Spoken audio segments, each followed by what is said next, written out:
Hey everyone, welcome back to my channel. Today I'm going to be talking about my top 6 writing apps. Yes, I kept my promises this time. Hallelujah. We're going to jump straight into it today. You know me already, you know my background. If not, check out my previous videos.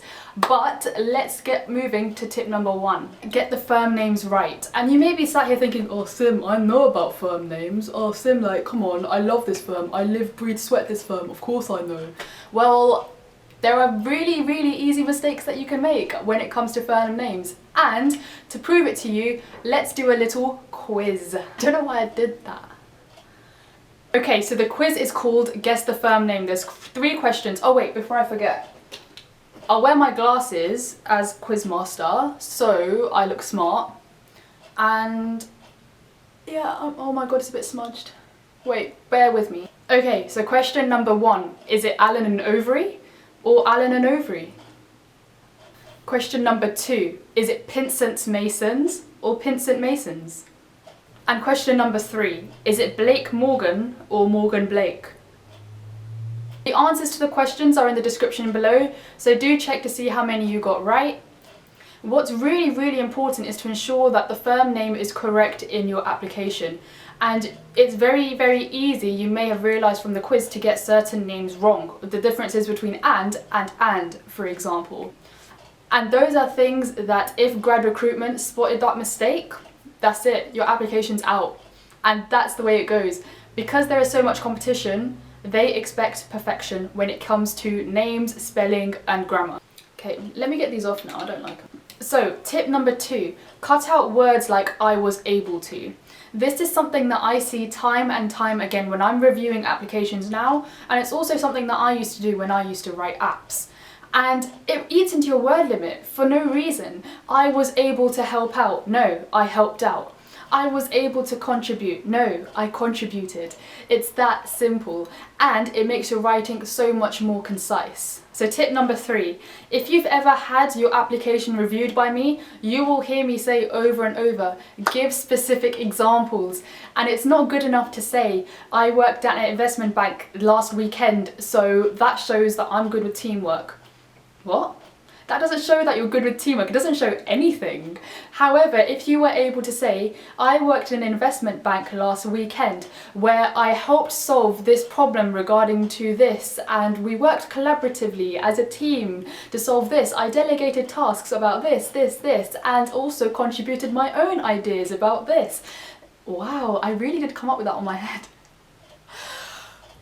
Then can't you see that you are showing more skill here? Yes, you have to go into more detail. Yes, it eats up your word limit, but there's more importance into actually going into detail about one skill and one experience rather than listing a bunch of skills and not substantiating it with any form of specific example or detail. So another example is when I've read applications that said I drafted a witness statement. That shows that I have clear attention to detail. Okay, how? Let's redraft it to this. I drafted a witness statement. In this witness statement, I was talking about X, Y, and Z, whereby it was very important to have a meticulous attention to detail. I was able to do this by proofreading my document, giving myself a time break, so then I would look back at the document with a fresh pair of eyes, and also ensure that I'd included all the facts relevant to the scenario in a chronological manner. I then went to the supervisor, gave him my work, in which he said that it was meticulous, it was accurate, and there was only a few minor amendments to made here and there before it was given off to the client. I was then praised for my attention to detail, and there we go. You have shown the skill of having attention to detail, and yeah, that's I don't know why I was carrying on there. I think I was in my flow, and then like I don't know what I'm saying anymore. I'm just rambling. Okay, let's move on to tip number, what tip is it? 4. I think this is more of an administration point or like a practical point, but it's always best to apply early. And this applies to firms who are both recruiting on a rolling basis or to a fixed deadline. And the reason why I say this is because I actually read somewhere, this was ages ago while I was in the process, but if you are applying to a firm, even if they have a fixed deadline, they are more likely to put you on the yes pile if you've applied early rather than the no pile, because if you have applied one day before the deadline, there are so many more applicants who have applied before you, Whereas if you applied, say, a month in advance, there are less applicants ahead of you. And I do think grad recruitment start their reading process early so that they sift out the people who are in the yes pile, the maybe pile, and the no pile. So don't you see, statistically, if you apply early, you are more likely to be in the maybe or the yes pile than the no pile, because there are less people ahead of you and the firm has less idea how many more people are going to be recruited after you.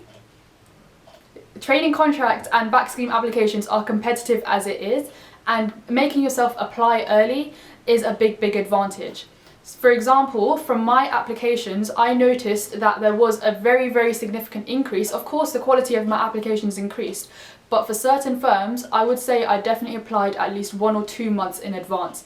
And that takes a lot of preparation, that takes a lot of noting down the deadlines and making sure you stick to your goals for that week. Okay, so tip number 5. I would say all of us are guilty of doing this in our applications, and that's copying and pasting sections. And you see a question from a law firm and you think, great, this is the exact same question as I did last week for another firm. Let me just do a little Control-C, Control-V, that's it, done, question done, move on to the next one. Yeah, that's not going to work out for you. Grad recruitment will see that straight away. Head over to my Instagram channel where you will see one example from my worst interview experience ever, where a copy and pasted section went terribly wrong in an interview. I got caught out for it. You don't want it to happen to you. And another example of why copying and pasting is not the best idea, let's look at 2 particular questions that a firm could ask. Okay, so question number 1. Why have you decided to apply to this firm? And question number 2. What makes this firm stand out amongst the others? Does that stand out from the others? What makes this firm stand out from the others? Yeah, let's just go with that. Can you see that both of these questions are asking very similar things? They're lending from your research, your personal insights with the firm, any network opportunities you've had with the firm, and they're asking you to reflect on why this firm stands out to you, what makes it unique to you, and why you've decided to apply. However, the answers to both of these kind of questions are very different. Why this firm is asking for your personalized opinion on what made you apply to this firm. What made the firm stand out to you is asking, why is the firm unique to you compared to all the other firms you've decided to apply to, or the firm's competitors. Therefore, the answers to these questions are very different. And if you're copying and pasting your answers for one application and copying it to a question that's very similar, you'll find you're not actually answering the question. With the second question, it specifically asks you, why does this firm stand out? Stand out is very important here, and that wording should be in your answer. If you've copied and pasted a section from another application, you'll find that section has no mention of the word stand out. It literally just says, I'm applying to this firm because. That doesn't answer the question. The question's asking, why does the firm stand out, not why you're applying. Okay, so tip number 6. You lot are actually such a lucky bunch. I've been increasing my tips like video by video. Have you noticed that? Tailor your work experience sections to the application as well. So in a typical law firm training contract application, you will be getting a section full of questions for you to answer relevant to that firm. And nearly always you'll get a work experience section where they ask you to list your work experiences. They could be your top 4 work experiences, or it could be all your work experiences within a certain word limit I meant. And here's some ways that I did this. So certain firms have certain values that they look for in a trainee. I ensured that in my work experience sections, I talked about some of the skills they were talking about in their values.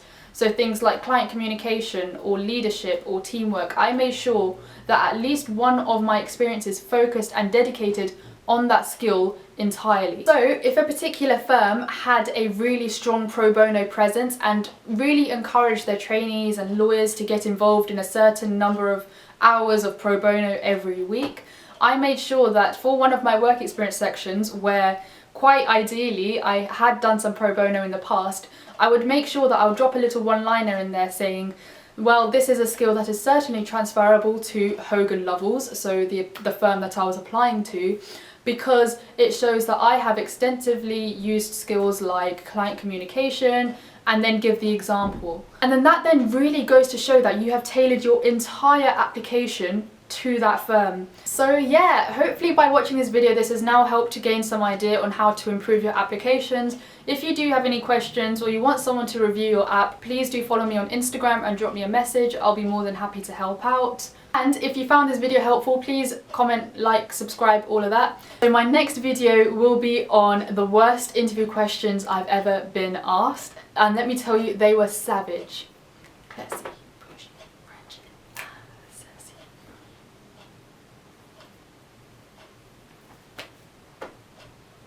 But thank you all for watching and see you all soon.